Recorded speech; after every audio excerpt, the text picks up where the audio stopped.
Welcome to the podcast where relationships, confidence, and determination all converge into an amazing, heartfelt experience. This is Speaking from the Heart.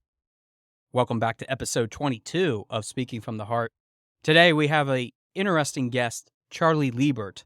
Now, I'm going to give you a disclosure and a warning that this episode does talk about suicide, depression, drug overdose, all these different vices that often create havoc for us. So if you are going through a crisis, I cannot stress enough that you should go and seek help, wherever that might be, so that they can get you in touch with professional resources. There is a number that you can call, 988, and that is the National Suicide Hotline, especially if you have those thoughts. I will put a link in the episode notes in case you need to check out more information, but this is a warning that if that is a trigger for you, please stop listening to this episode. Nevertheless, Charlie has had a unique career spanning several decades. He retired from a 33-year career in the chemical industry in 1994, in which he took up speaking, teaching, and writing. And since 1994, he's conducted over 100 workshops and seminars for children and adults about science and Christian apologetics. He's been able to speak about Answers for Genesis, which is a collection of works that he had talked about in this episode. And in 1998, for over a decade, he produced a 1-hour weekly TV show in Greensboro, North Carolina, with seminars that are called The Creation Foundation Explanation. He's taught with Davidson County Community College for over 14 years. He had stopped doing that in 2018. He was a charter member of a Carolina Christian Toastmasters that was founded in 2013 in Greensboro. And at the age of 70, he started his writing career in 2012. As of this recording, he has published 16 paperback books and has 19 ebooks on Amazon and Kindle, which we talk a little bit about during the episode. And he has published 15 different books for other authors. Charlie and his wife Terry live locally near me in Carlisle, Pennsylvania, and he has a deceased son, Keith, which we do talk about in this episode, and a daughter, Melanie, along with 5 grandchildren. I will say that this was one of those episodes that will forever give me more context and more clarity as it relates to not only suicide, but how we can take steps to prevent all of this from ever happening in the first place. With that, let's go to the episode. I'm here with Charlie Liebert. Charlie, thanks for speaking from the heart with us today. Thanks. Great to be here. Absolutely. Full disclosure again for my audience, Charlie is a Toastmaster that I've known for many years, and I've been fortunate enough to know him through that organization, which for many of you that have been listening to this for a while, you know that I'm going to put again in the show notes about Toastmasters, which is a great organization. We'll probably get into some of that in a little bit. But Charlie, my first question to you, because of all the things that you do, I really love that you're really involved with being an author. And I'm just curious because the audience heard a little bit about your background, knowing that you worked in the chemical industry for over 33 years. What turned you into being an author? I've always loved teaching. In fact, I taught for 15 years as an adjunct at a school in North Carolina. And teaching springs into creativity and wanting to write. I wrote a short story back in the 80s, but it never went anywhere. It was a little Christmas story. And then when I turned 70, I decided I wanted to start my 14th career. There's 13 before this, 14th career. And I said, I want to be an author. And then about 6 months later, I want to be a publisher. Because I found out that you can publish your own book for free using Amazon's KDP program. And I do that now for myself. I've got 23 items on Amazon, and I publish 15 for other authors. So I've done a lot of publication in that sense. I love the part of the authoring that's most exciting is the creativity. About 1/3 of my books are about my family, all kinds of events that happen to my family. There's one novel, and then there's about the other 1/3 is the novel and some of the other fiction stuff. And then the other third is a Christian perspective. For those that are interested in being an author, can you walk us through the process that you did with Amazon to get published officially? Is it a Sure. very difficult process? No, it's a very simple process. You need two things. You need a file that you could create a PDF from for the cover, front and back cover. I use PowerPoint to do that. And then you need a document, a .doc document, or a PDF. Most people want to edit in doc. And then that's all you need. You create an account on KDP and you start to work, fill out the form. You got to fill out keywords and the title and all those other things you got to do related to the book. And then you put it up and preview it. And when you're satisfied with the preview, you publish. It goes to paperback, ebook, or hardback, any of the three. And it's incredible that even when I was a kid, you would still have to go to the bookstore to just be able to have a paperback or a hardcover, and even to find some of the readings that I would find, which were mostly from Franklin W. Dixon, because I really loved his writing, although that was a surname in itself, thinking specifically of the Hardy Boys and Nice. things of that nature. I grew up with that as a kid, so I have to thank my parents for that. But Charlie, I'm kind of curious with being an author, especially. I know that you have a specific genre that you write about. I was wondering if you could share that with the audience and tell us a little bit about how you got yourself into that genre specifically. Actually, I work in three genres, Oh, okay? I didn't know that. That's great. So yeah, tell us about all I three. work in fiction. I work in basically Christian genre. And I work in it's called creative historical nonfictions. You basically take historical events that are known, in this case, events in my family, and elaborate on them with creating fictional backgrounds to tell the story. The story is true, but the actual details are fabricated. For example, one of the things I wrote my aunt's survival of the Holocaust. She's a double Jew. Her father's Jewish and she married a Jew. And she's living in Europe in the time of the Nazis. And her survival is a story that I had to create a lot of stuff for it. I had some notes from her, but not much. So I had to create the story. And it's pretty compelling, actually. Yeah, it sounds like it too, especially with the wide variety. And thanks for educating me. I had no idea that you wrote in three different genres. That's incredible. Do you prefer a particular genre over another? And if so, why that particular genre? I work in the Christian and the creative genres, but I really love the fiction genre. You create characters, you create people. And I have one character I'll tell you about, okay? I think is really interesting. The couple involved, this is Yellowstone's Child is the name of the book. Couple involved lose their 10-year-olds with brain cancer. Go to Yellowstone National Park to recover, kidnap a girl who has amnesia and take her home as their daughter. During the course of those events, later on, they become rich through an inheritance. And they go to Cayman Islands to pick up the inheritance, which is a bag of diamonds and a couple $1 million. And when they're there, they meet the bank vice president, which is a tall, beautiful blonde woman, looks like a classical Scandinavian. But she was brought up by her parents, who were Swedish missionaries, in the ghetto in Grand Cayman. So she speaks like a Jamaican, but she looks like a Northern European. So I'd love to create that character because I could just imagine if it ever goes on film, it'll be great. Okay. I'm thinking of this and visualizing in my head. I'm thinking that would be really cool to see a film adaptation of something like that. Yeah. That's what I love about fiction too, is that it allows you to go into worlds that normally aren't possible in the realistic realm and makes you think about maybe the possible, maybe the impossible becoming the possible too at some point.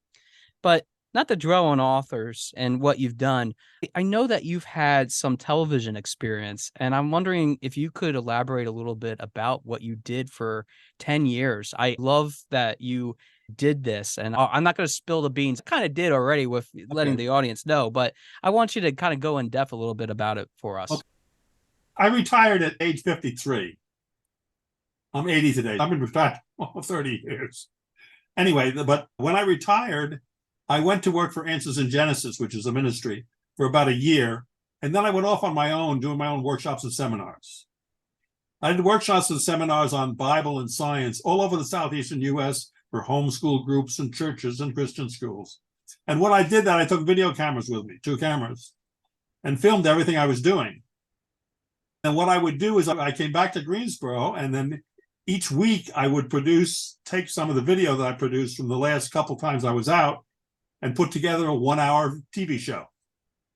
I produced and directed it myself, and I was not the sole actor. There's all kinds of people in the workshops, but it was showing that I learned a lot about television production. It's not as simple as you think it is. Trust me, it's not. I don't think it's changed in the last 30 years, especially since you were doing it too. I think it's still just as complicated. And it's the old, when you're done, fade to black. Yeah, it is. That's still the try and true method. When you were in Greensboro, North Carolina, the audience knows that you were in Carlisle now. You're literally right down the road from me where we're recording this. But I'm wondering, do you see a significant difference from when you grew up in Greensboro to where you are now as part of the cultural differences? Like, have you seen a big shift, maybe just from a locality perspective or a national perspective? I'm just kind of curious, has that had any influence for you in any of your writings too? I grew up in Long Island, actually. Oh, okay. I went to North Carolina after I was married and had 2 children. We moved to North Carolina. We were there for more than 30 years. But yeah, the South and the North are different cultures. There's no question about that. I guess the most amazing thing to me was the fact that even though the cultures are different, because I'm a Christian, the transition wasn't nearly as big as it would be for someone who was not, because the church is kind of the same worldwide. It doesn't vary that much, so it's pretty much the same. But the culture was different. Oh yeah, definitely different. You go to the supermarket, everybody talks to you. In New York, you talk to someone, they think you're trying to do something to them. Has that had any influence on your writings whatsoever? I don't think so, because most of my writing has been outside of my own personal experience. Other than the book about my son, it's all other people's lives, not mine. Yeah.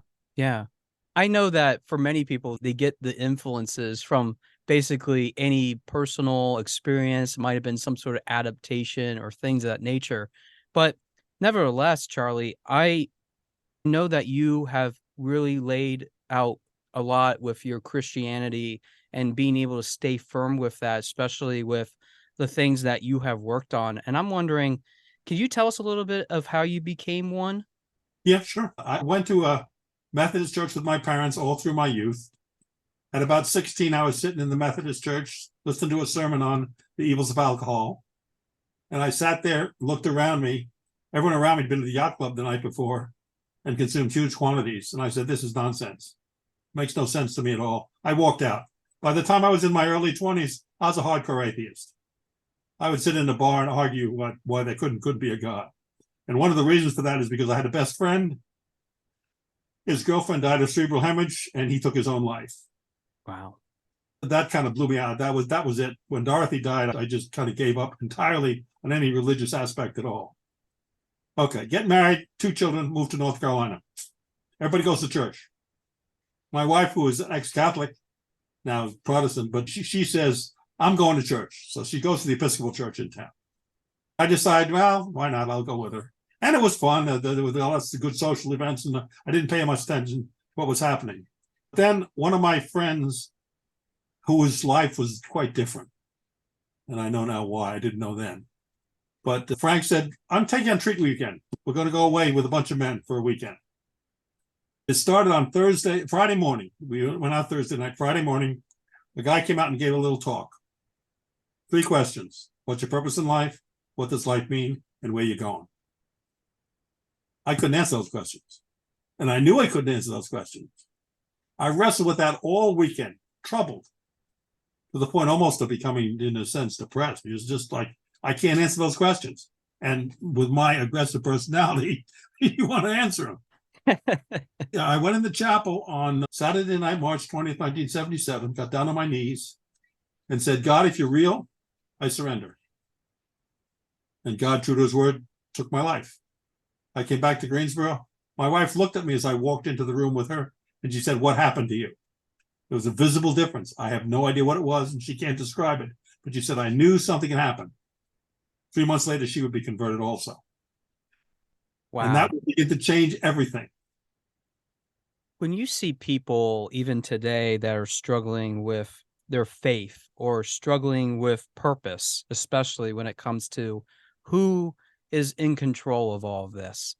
What do you say to somebody that is going through that? In other words, what's your advice to somebody that might be having those questions similar to what you did before you found Christianity? Okay, the question is universal in that sense. And everyone wants to know what's the purpose. And the big deal is we're all going to die someday. We know that inside. We don't really know that for real because we never think about it. I found that's one of the most effective ways to promote a person to look for the answers, to say, recognize your own mortality.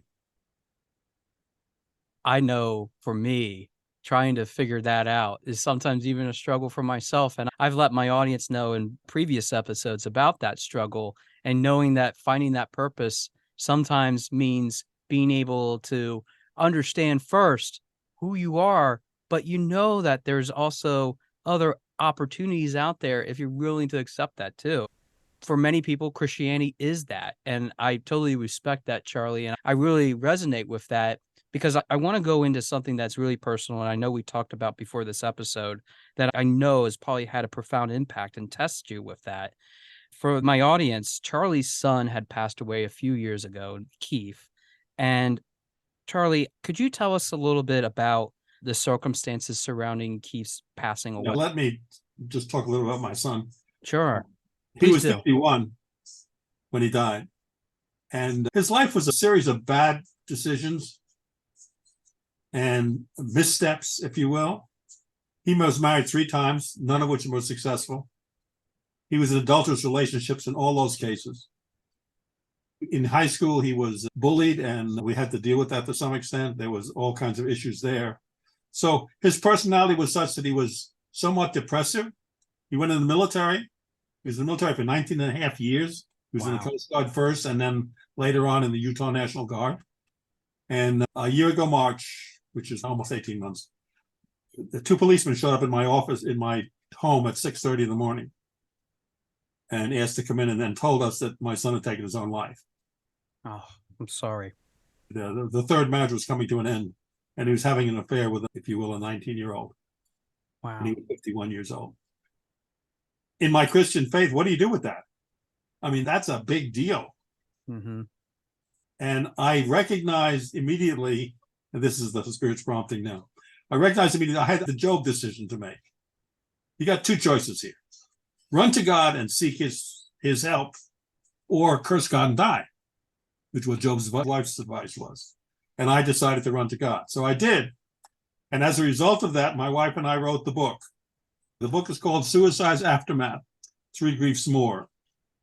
And the subtitle is Christian Couples Compounded Grief for Loved One's Suicide. And the reason it's called Loved One and not my son is because my son's wife hates our religion so much that she refused to let me use his name in print. Wow. And since she is the inheritor of the rights to the name, just like him, she could refuse to do that. So the book is entirely about suicide, and it has 2 great examples in it, but my son's never mentioned. Wow. I have 2 other examples in there of death that I use, because the 3 griefs more is suddenness of death. Someone dies suddenly, you don't expect it. That adds more grief. Then suicide adds a grief, because for the first time you're asking the why question. You don't ask why when somebody dies of a disease or an accident, they died. But suicide, you want to know why, because it's self-motivated. And then the third one, of course, is from my pre-Christian perspective, is what's his eternal destiny? Is he in heaven or is he hell? And I can't answer. I refuse to answer that question, because that puts me in a position where I have to make that decision. And that's God's decision, not mine. You're right. And I have let my audience know early on when I started this podcast about my own suicide attempt.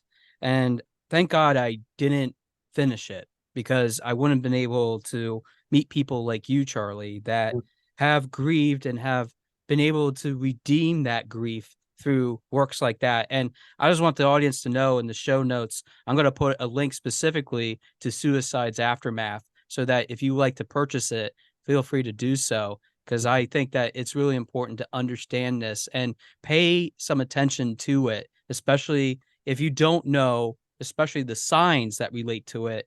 For those that are curious and need to know more information, there is a national hotline, 988, which I have publicized before with a previous guest that has talked about this. And I will also put that information in the show notes too. Charlie, I really am touched by the fact that you've taken this and you have made work out of this that other people can read and understand. What made you motivated to do that? Okay. Well, when it first happened, we were broken by the grief. That's the first reaction. Okay, you're broken.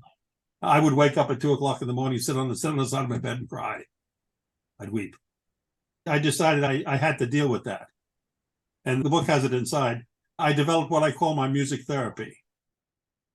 And I basically picked 6, 7 songs that go progressively toward the redemption that's in Christ.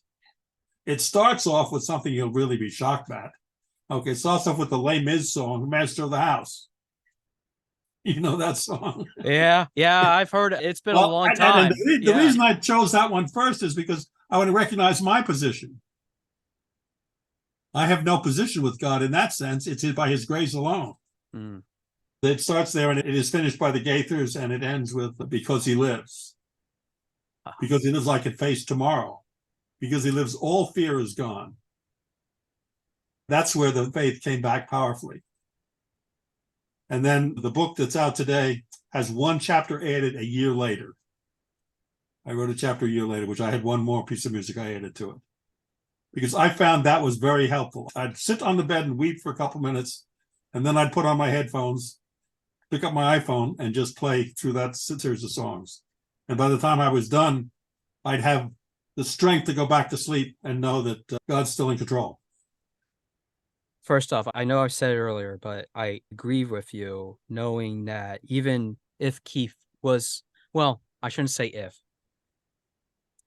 What I should say is that I know that for some people struggling with addiction and different things that are vices in our lives can often be precursors to some of the things that we often act on that might be even more egregious in nature. So to pivot on this, I know you have been in Toastmasters since 2013. You had started in North Carolina with that and have taken that journey up here in Pennsylvania. My question to you is this: knowing now what you have been through and the audience hearing a lot more about what your journey has been like through the latter part after retirement, Right. what have you learned and what have you used from Toastmasters to help you with this process that you have just talked about, what you have helped yourself with getting to this point in your authorship, your career of speaking, things of that nature? Being an author is much like being a speaker. You're creating in your mind what you're going to say. You're going to say it orally if you're going to be in Toastmasters, or you're going to say it on the typewriter. No, I know what you meant. And I think there's some people out there that know what you just meant by a typewriter. I know it. I'm validating you, Charlie. In the process. Yeah. But the process is quite similar because you're formulating stuff in your brain and then bringing it out in some form. It's quite similar. Toastmasters helped me a lot, particularly with the flow. If you read particularly fictional writing, most of the people that read it get caught up in it emotionally because I've learned how to play that in a sense. For example, in Yellowstone's Child, the last scene is the family reunion 15 years after when she reveals she's not dead, she's alive. And of course, that breaks up the whole audience. The approach to that, there's a series of events approach to that, and I'm not going to go into the detail, but that build up the tension where most of my readers that I've had write reviews have said basically, well, my original beta reader, Callie, said, you made me cry 4 times, twice for joy and twice for sorrow. If an author can do that, evoke emotions to the point of reaction, that's powerful stuff. I tell my clients that when they're going through public speaking, especially through my business, I say that it's important to have the emotion with it, showing not only the authenticity of yourself, but also creating that value for the audience to take away as to the connections that we were trying to make through our points, what the Right. purpose is. And storytelling is not all that much different when it comes to that. It just has different, not just different terminology, but the same premise, like you just described, is Right. truly important. With that said, when we're looking at the authors that are doing something similar as you are, what would you say makes you distinctive from those other authors? In other words, why should I go and pick up a book from you as opposed to other books? I've written a bunch of stuff myself, but the last one I did was an autobiography of another person. And I contributed a large part of the approach that the book takes. The book takes the approach of assembling a puzzle. This particular person has a disastrous life, 3 failed marriages, burned out once, flooded out 3 times, mental breakdown, collapse, hospitalization, everything you'd ever want to imagine going wrong went wrong in Liz's life. And the reason for that is simple. God is preparing her for a work that only she could do, because she suffered from addiction from 16 years old. She was addicted to alcohol from the very beginning. So she went through all those processes. And then in her 50s, her late teen son committed suicide because of a video game. And because of Liz's life experience and her work experience in technology, she was able to found a ministry called Online Gamers Anonymous, which helps people that are addicted to video games recover. And her story is now in the book we just finished. It's an amazing story. And it's assembled like a puzzle. In fact, the front cover is a stack of puzzle pieces. That sounds like something I would want to assemble myself. She is Roman Catholic through almost all of the experience. At the very end, after the ministry is founded and she starts to see success, she actually comes to Christ. She becomes a Christian. It's kind of an amazing story. And her point and mine in working with her is God's hand was there from the beginning. Although you couldn't see where he was going, he knew where he was going. And your life is shaped that way. Now my Presbyterianism is coming out now. Don't worry, I'm not judging you. So I'm just saying that, that God is in control. When the news of my son's death came to me, I went through that Job decision. Run to God or flee from God. And everyone has to make that decision ultimately, because that's going to determine your eternal destiny. I think that's so important because we do have 2 choices. Yes. We could either accept it for what it is, meaning that, yeah, I'm going to live with this the rest of my life. I'm not going to take any action with it, but I'm going to have to take a big step back and let this consume me. Or I can do something about it. I can take it like a bull by the horns and know that I can create some value from it. And you've done that, Charlie. You've even proven that even with this conversation that we've been having. Which leads me to this question, which is going to be my final question as we're getting closer to the end of time here. You have lived a very rich career, not only in the professional realm for 33 years within the chemical industry, but also being able to teach, being able to be an author, to be a speaker, to go through all these life's obstacles with your wife, Terry, your daughter, Melanie, the 5 grandchildren that you have, even losing Keith. What would you say has been the most defining moment in your life and why? The most defining moment in my life is in Asheville, North Carolina on Saturday, March 20th, when I got down on my knees and I said in my heart, God, if you're real, I surrender. Because that defines everything that comes after. My wife would do it 3 months later, and God would take a marriage that was absolutely going to fail and put it back together. That's one of the most amazing things. We still have conflict. That's not surprising. Anyone that's married knows that story. But that's the most defining moment. Now, one of the things that I share when I went to, at my age now, is the bucket list. I have only one thing left on my bucket list. There's one thing I haven't done that I still want to do, and I probably won't ever get to do it, and that's hot air balloon. I've jumped out of an airplane. I've done the scuba diving. I've done all the stuff in those areas, but I've not done that, and that's the one thing that's still on my bucket list. All right, listeners, listen up. Charlie has one last item on his bucket list. Let's get him on a hot air balloon ride so that he can cross that off finally. I know there has to be somebody that's listening to this that's going to help you, Charlie. That's I'd my love to do promise. that. I'd love to do that. Charlie, I want to give I you don't think my wife will go, though. No, we won't say anything. It just stays between you and I and Okay. my listeners. We're good. Charlie, I want to give you a few moments. How can we reach out to you and also find all these incredible books that you have written, and even to maybe schedule some time with you if they want to learn a little bit more about you too? Okay, sure. The easiest way to do it is to go to my website. It's called 6daycreation.com. It's all one word, daycreation.com.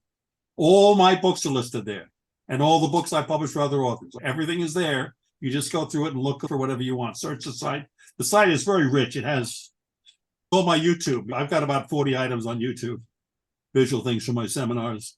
It has a bunch of responses to questions. Some of my books that answer questions too. I blogged for 3 years. That's in the book.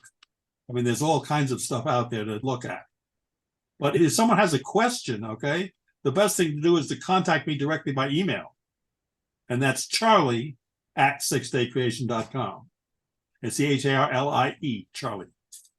Awesome. And I'll make sure I'll put all that in the show notes so that anybody wants to access the website or even wants to email you directly, I'll make sure that they can do that. I deal with everyone, okay? I mean, I have atheists coming to me all the time. Well, in the old days, I don't do anymore because I don't do a lot of promotion anymore. But I had them coming all the time. And I always frustrated them. Open invitation for everybody. Charlie, thank you for speaking from the heart with us today. And my heart goes out to you even after all these years, knowing about Keith's passing. And I just want you to know that this episode's dedicated to him and all the things that he has gone through, knowing that there's people out there that might be struggling, but there is hope. And you have given that hope, and especially with our conversation today. So thank you so much. Thank you, Josh. It's been a pleasure. This was a very insightful interview with Charlie, and I've gotten to know him over the last several years, and especially the realm of Toastmasters, and even being able to learn a lot about what he's been able to do in the realm of being an author was something that I followed very lightly. But after having some of the questions answered that I did, it was really a great surprise to me about not only the things that he's been doing throughout his retirement, which has spanned amongst a longer career than even other things that he's done, but it's also been a reminder for me that we're never done with the work that we can potentially do, no matter what kinds of things stand in our way or things that we think that we're done with and we need to continue to do in another way, or we reinvent ourselves completely. And Charlie was one of those individuals that I didn't even get a chance to talk to him about even his 33 years in which he had a professional career, because the second career, the 14th career, in other words, that he has been able to have has been something that has been really interesting to just digest. There are a lot of things that when I listened to Charlie's story, I had to take a step back from the microphone and even pause to think about what I wanted to truly say, because Charlie's life has been one of those lives in which I feel even at my young age, I continue to work through and I continue to try to develop value, not only for myself, but even for the people that are around me, my friends, my family, even my coworkers that I have at my full-time job, along with the people that I get to interact with your speaking voice. And the biggest thing that I could think of when I was pondering about this was just about Keith's passing. We often don't know what somebody is going through, especially when we are living our own lives. We're thinking that especially somebody that's older and going through some of the things that they're processing in their lives are something of value for themselves, that we don't need to necessarily step in. And usually that is the thought process that we have, especially when it comes to family, that they are doing something for themselves. They are taking care of business. They are going through things that we often don't want to lean on them for, because we know that they are going through a lot of things, especially with raising a family. Keith's passing reminds me a little bit of the choices that I could have made 3 years ago in my own life. There was a lot of things even up in the air back then as to how the content of my character was going to be evaluated amongst a lot of different people. I freely have admitted in previous episodes about my own struggles, my own setbacks, my own things that have been barriers. Keith's story, when Charlie was talking about it, reminded me so much of the things that stood in my way. No, it wasn't drugs. No, it wasn't things that were happening in my own life that were creating those disconnections. I did have problems with messing around with other people. I did have problems with feeling like I was worthy. I did have problems with living with the ghosts of my past standing around me, ridiculing me, thinking that I would never be good enough.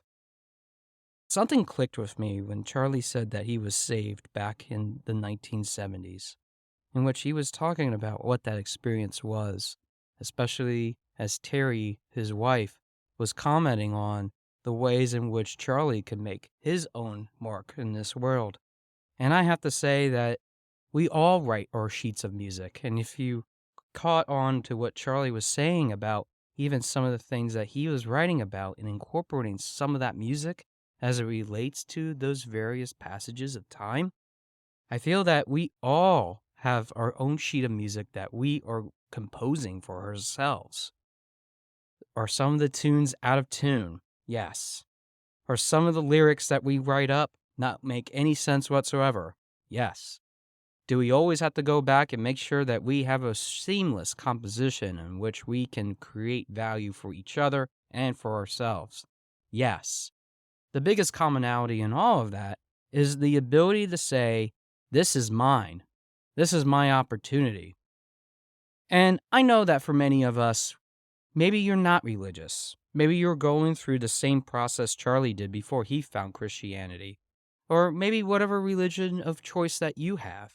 But we all find something that we can provide that support.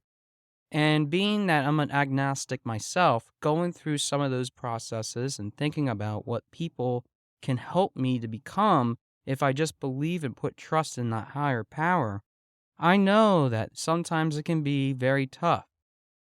But when I work with my clients, I don't ever assume. And I don't want to assume either. The reason for all of that is because we all come from different walks of life. We all have different pieces of music that we're putting together. In other words, we are assembling that puzzle of life in front of us with the millions of pieces that often have to be combined into other pieces so that we're able to create that wonderful picture that is on the front of the box. But sometimes that box that we often think that we can look at is not there. It's gone.